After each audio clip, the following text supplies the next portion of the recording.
morning.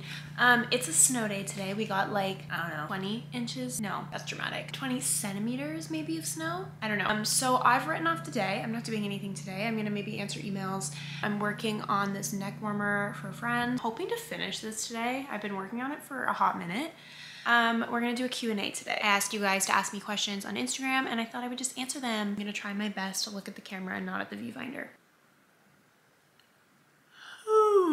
Let's start with this question. It says, where do you work or study? So I'll kind of do a little background on like my education and all of that jazz. I graduated last spring from a business administration program, which was specialized in hospitality. The program was cool. It was what it was. I didn't really love school. Yeah, I went to George Brown. But yeah, it was business specialized in hospitality. So that was a 4-year degree. Prior to that, I did a year at McMaster in economics. Didn't love that, so I transferred. So in total, I did 5 years of school. It was long. It was a long time, but I pushed through. I finished with honors and here we are. I also did a fashion certificate with Parsons, the yellow brick, like fashion industry essentials program. That was a year long for work. Up until like March of last year, I worked part-time, full/part-time, I don't know, for the past like 6 years before that. There was never a period where I wasn't working. So yeah, it was a lot. I always had a part-time job throughout school. Throughout the summer, I would work like more so full-time. I worked retail, I worked fast food, I worked in grocery stores. I did an interior design internship as well after my first year of university. That's like my job history. Currently, I'm doing content creation full-time. That is my job now. I also resell vintage on BB consignment, which is fun. It's like more so a hobby for me. Next question. This is a very easy one. How tall are you? I am 5'5". Someone said, talk about your experience with Aritzia, good and bad. Worked there on and off for, I guess, 3 years total. I really liked working there. I had a really good experience. I worked in a smaller store with a bunch of people that I kind of already knew, which made the experience a lot more enjoyable. I worked on cash. My management really trusted me to kind of just do my thing, which was really nice. I don't like feeling micromanaged, but my management made me feel very comfortable and very like appreciated all the time, which was really, really nice. So overall, I really liked my experience there and I think I learned a lot and I gained a lot. I'm gonna yawn throughout this whole video. Okay, the next question is a question I get a lot and I always answer it when people ask because there's a very simple answer. It's how do you edit your Instagram pictures? And the answer is I don't. The most that I will do is in the Instagram app, I'll edit like the brightness. That's literally all I do. Next question, where did you and Izzy meet? I actually got this question a few times. Izzy and I met, we started following each other on Instagram the summer of 2020 and then we met this previous summer, so like June of 2021. She came to Toronto and we had like, she stayed for like 3 or 4 days. So yeah, we met through Instagram and since then we've hung out a multitude of times. I went to Montreal a few times to see her. She came to Toronto a few times to see me. I love you, Izzy baby. Someone said kitchen, question mark. I don't know why you want to see my kitchen. I live with my parents. Someone asked what is an underrated closet staple that every girl should have. I would say like either a statement pair of pants. I love my recto pants. You guys have probably seen them a bunch of times. They're like cream and they're like very structured and very long and then they have like a slit in the front. And if you don't know what to wear, you just toss on your statement pants that make you feel like a badass bitch and then you just put on something simple on top and like boom, you have an outfit. So I would say either that or a statement coat. You guys know I wear my coat all the time. It's like the plaid long, it's like green and blue plaid. I'll insert a picture here because I don't know if I'm explaining this right. Obviously having like a nice, just simple wool coat is great, but oh, my camera's gonna die. This is awesome. We're back, we're half charged. We'll see how this goes. Favorite song at the moment and coffee order. Okay, coffee order. I go back and forth between drinking coffee and not drinking coffee. Coffee makes me sick, but I love coffee, so it's like kind of a predicament. Honestly, I don't really get coffee when I go out. If I'm gonna make a coffee or have a coffee, I make it at home. We have an espresso machine and then we also have like a Jura coffee maker, which makes like a really good coffee. So I would rather make coffee at home. If I'm buying out, I usually get matcha or I'll get chai or like a London fog. I love tea lattes. As for favorite song, you guys can follow me on Spotify if you want. My Spotify is just Bridget Brown, my same username as everything. But favorite songs at the moment, Tear On by Daily J. It Was Always There by Vlad Holiday. Anything Anything, Vlad Holiday. Love Fool by No Vacation. The Recluse by Cursive. Lavender Kiss by The Licks. Surefire by Wildorado. Money Will Chase You by The Grogans. Teenage Priest, anything Teenage Priest too is freaking fire. Oh, now we have JoJo playing. Okay, enough of that. Okay, next question. Tips for growing on Instagram. Okay, this was a frequently asked question and it kind of ties into like working with brands, so I'll start talking about that after. Tips for growing on Instagram, I would say my main tips are to A, be consistent, B, to not give a crap about what anyone else thinks.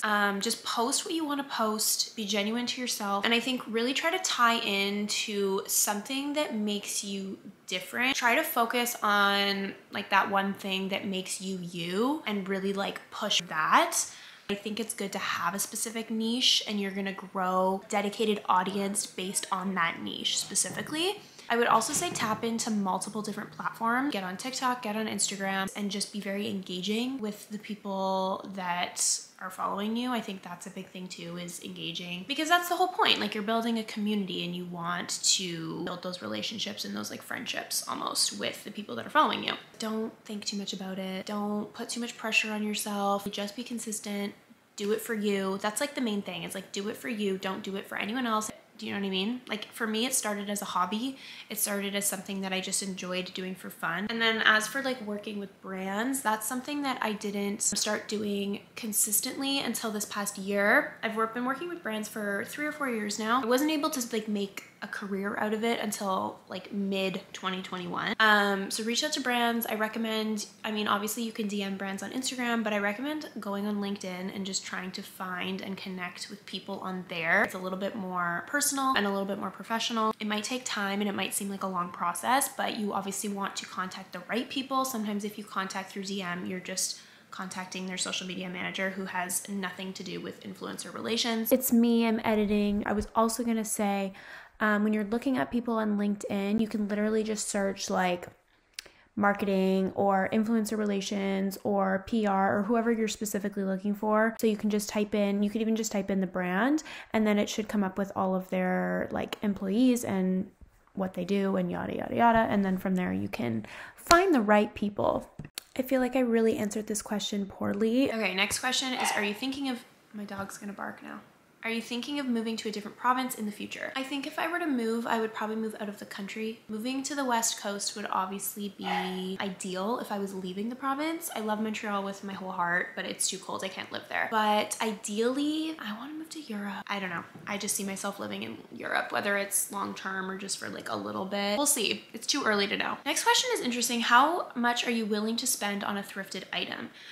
This is interesting. It depends what the item is. It depends if it's for me or if I'm going to be reselling it, whether it's good quality, whether like where it's made, what it's made of. Okay, another Izzy related question. Hey Izzy, you're the highlight of this video. Someone asked, how did you meet Izzy and did she influence you to start posting on social media more seriously? Izzy and I both had been doing social media when we met. I don't think either of us like really, oh my God, my dog. I don't think either of us really like pushed anyone to do it more seriously because we were already in that mindset. But when I met Izzy, she hadn't been on TikTok, and last summer I was like, Izzy, get on TikTok. Do it, bro. You're gonna fucking blow up on TikTok. Just do it. I just like saw that that was gonna go somewhere, and I was like, you have to do this. Like, you have to do this. And she deserves freaking everything. I love her with all my heart. So, Izzy, love you, baby. Next question. What are your favorite sunglasses? This took a lot of thought, but these are probably my favorite pair. They're vintage Fendi. They have the most beautiful arm. They're like a red burgundy color, and I just think they look so good on my face. Show the first picture in your phone, okay? First picture in my phone is this picture of me at my aunt's wedding, looking really cute. You can really see my abnormal smile here. Favorite show? Well, I'm currently rewatching Vampire Diaries for the, I don't know, 30th time. I love like dramas. Very into like thriller, action drama. Anything depressing, anything tragic. If it doesn't end in tragedy, I don't really want to watch it. Okay, the next question is favorite fashion era, which I think is super fun. I would probably say either the 70s or the 90s. I love 70s fashion. I love like bell-bottom pants, funky prints, very like warm warm toned colors. Next question is, where did you learn to sew? I actually learned to sew in fashion class in high school. I learned how to make like pillowcases and tote bags, very like simple things. And then after I finished the class, I bought a sewing machine and then just kind of have been self-taught since then. I'm not like a professional when it comes to sewing. Next question is, what are you knitting? So I'm currently knitting a neck warmer for a friend. Look at my nails, aren't they pretty? The next question is, what fragrance do you wear? Thank you, Jessie Taves, for asking this. I love answering this question. I wear 2 scents, not together. That would be weird. My current favorite is the Orbe Desertland perfume. Literally so stunning. Next is the Tom Ford Tobacco Vanilla. This is similar. They're both kind of masculine in a sense. This one's a little bit lighter and more fresh. This one is a bit warmer, sweeter, if that makes sense, spicier. But this is my current go-to. Like this just, oh my God. Another great question from my good friend Jessie Taves is, if you could change your name to something else other than Bridget, what would it be? And the answer to that would be nada. I don't see myself with any other name. Even my last name, like Bridget Brown, is just so iconic. And then my middle name is Augusta, so my full name is Bridget Augusta Brown. I just really like my name. If I get married one day, it's gonna be a tricky one because I don't want to change my name. Yeah, Bridget Brown. Wouldn't want to be anyone else. That's it. Bye.